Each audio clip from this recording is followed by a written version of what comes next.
नमस्कार दोस्तों, स्वागत है आपका अपने इस यूट्यूब चैनल में, जहां आपको हर क्षेत्र के जॉब और सरकारी नौकरी के विषय के नवीनतम परिदृश्य के बारे में जानकारी आपके साथ साझा की जाती है। जॉब और शिक्षा एजुकेशन से संबंधित सभी जानकारी प्राप्त करने के लिए आप इस चैनल को लाइक कर लो, साथ में सब्सक्राइब कर लो और बेल आइकन को दबाना न भूलें, जिससे कि हमारे वीडियो की अपडेट नोटिफिकेशन सबसे पहले आपके पास पहुँचे।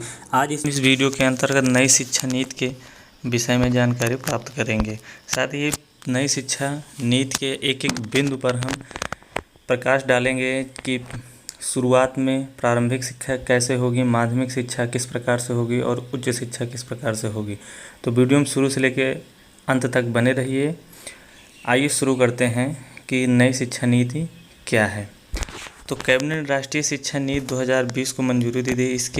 इसकी जानकारी देते हुए केंद्रीय मंत्री प्रकाश जावड़ेकर ने कहा कि प्रधानमंत्री नरेंद्र मोदी की अध्यक्षता में मंत्रिमंडल की बैठक में 21वीं सदी की नई शिक्षा नीति को मंजूरी दी गई। यह बेहद महत्वपूर्ण है क्योंकि 34 सालों से शिक्षा नीति में कोई परिवर्तन नहीं हुआ था। मुझे उम्मीद है कि देशवासी इसका स्वागत करेंगे। साथ ही कहा प्रकाश जावड़ेकर ने कहा कि सरकार ने नई शिक्षा नीति को लेकर 2 समितियाँ बनाई हैं, एक TSR सुब्रमण्यम समिति और दूसरी डॉक्टर ए कस्तूरी रंगन समिति बनाई। केंद्रीय मंत्री रमेश पोखरियाल निशंक ने कहा कि मानव संसाधन मंत्रालय का नाम बदलकर अब शिक्षा मंत्रालय किया गया है। उच्च शिक्षा में प्रमुख सुधारों में 2035 तक 50% सकल नामांकन अनुपात का लक्ष्य रखा गया है। इसमें एकाधिक प्रवेश निकास का प्रावधान शामिल है। साथ में नई शिक्षा नीति के अनुसार 10+2 के फॉर्मेट को पूरी तरह से ख़त्म कर दिया गया है। इसे अब 10+2 से बांटकर 5-3-3-4 फॉर्मेट में ढाला गया है। इसका मतलब है कि अब स्कूल में पहले 5 साल में प्री प्राइमरी स्कूल के 3 साल और कक्षा 1 और 2 सहित फाउंडेशन स्टेज शामिल होंगे। फिर अगले 3 साल को कक्षा 3 से 5 की तैयारी के चरण में विभाजित किया जाएगा। इसके बाद में 3 साल का मध्य चरण कक्षा 6 से 8 और माध्यमिक अवस्था के 4 वर्ष 9 से 12। इसके अलावा स्कूल में कला, वाणिज्य, विज्ञान स्ट्रीम का कोई कठोर पालन नहीं होगा।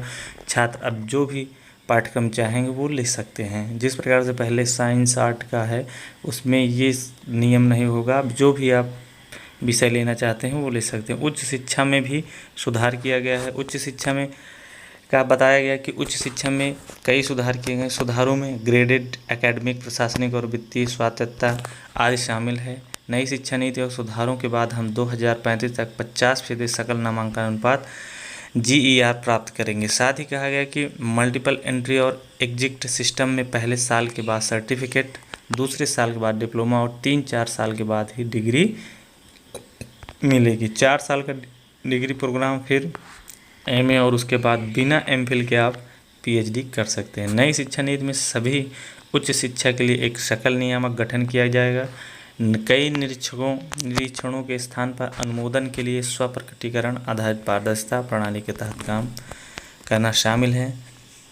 बताया गया है कि क्षेत्रीय भाषाओं में कोर्स शुरू किए जाएंगे, वर्चुअल लैब विकसित किए जाएंगे, एक national education scientific forum NEFT शुरू किया जाएगा। देश में 45,000 कॉलेज हैं। ग्रेडेड स्वायत्तता के तहत कॉलेजों को शैक्षणिक, प्रशासनिक और वित्तीय सहायता भी दी जाएगी। साथ ही कहा गया कि टेक्नोलॉजी और ऑनलाइन एजुकेशन पर जोर दिया गया है। अभी हमारे यहाँ डीम यूनिवर्सिटी, सेंट्रल यूनिवर्सिटी और स्टैंड अलोन इंस्टीट्यूट के लिए अलग अलग नियम हैं। नई एजुकेशन पॉलिसी के साथ सभी नियम एक साथ हो जाएंगे।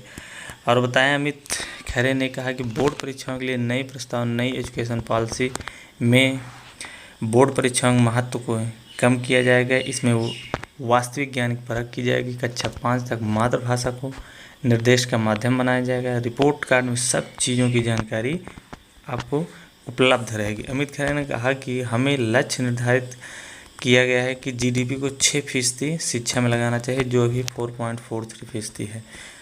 अमेरिका की NSF नेशनल साइंस फाउंडेशन की तर्ज पर ही NRF नेशनल रिसर्च फाउंडेशन लाया जा रहा है। इसमें न केवल साइंस बल्कि सोशल साइंस भी शामिल होगा। ये बड़े प्रोजेक्ट की फाइनेंसिंग करेगा। ये शिक्षा का रिसर्च में भी हमें आगे बढ़ने में मदद करेगा। नई शिक्षा नीति के कुछ जो पॉइंट्स मेन बताए गए हैं उसमें है कि हर छात्र की क्षमताओं को बढ़ावा देना, प्राथमिकता होगी। छात्रों के लिए कला और विज्ञान के बीच कोई कठिनाई अलगाव नहीं होगा। शिक्षक के साथ साथ अभिभावकों को भी जागरूक करने पर जोर दिया जाएगा। साथ ही वैचारिक समझ पर जोर होगा। रचनात्मक और महत्वपूर्ण सोच को बढ़ावा मिलेगा। नैतिकता संवैधानिक मूल्य पाठ्यक्रम का प्रमुख हिस्सा होगी। तो ये जो फॉर्मेट तैयार किया गया है, इससे अब आगे चल के कितना लाभ होता है, लेकिन जहाँ तक देखा जाए तो अगर जो व्यक्ति जो भी सब्जेक्ट ले सकता है और आगे पढ़ाई के लिए इन सब चीज़ों का समावेश नहीं किया गया है हर अलग अलग विषयों का, तो ये एक तरह से अच्छा भी हो सकता है, अच्छा होगा, जिससे कि छात्र अपनी पसंदीदा विषय ले सकेंगे। तो नई शिक्षा नीति आ गई है, अब इसी के पैटर्न के अनुसार से शिक्षा की सारी कार्यविधियाँ क्रियाकलाप चालू होंगे। वीडियो को शुरू से लेकर अंत तक देखने के लिए धन्यवाद। वीडियो अच्छा लगा हो तो लाइक करिए, शेयर करिए, सब्सक्राइब करिए और अपनी प्रतिक्रिया कमेंट्स बॉक्स में ज़रूर दें।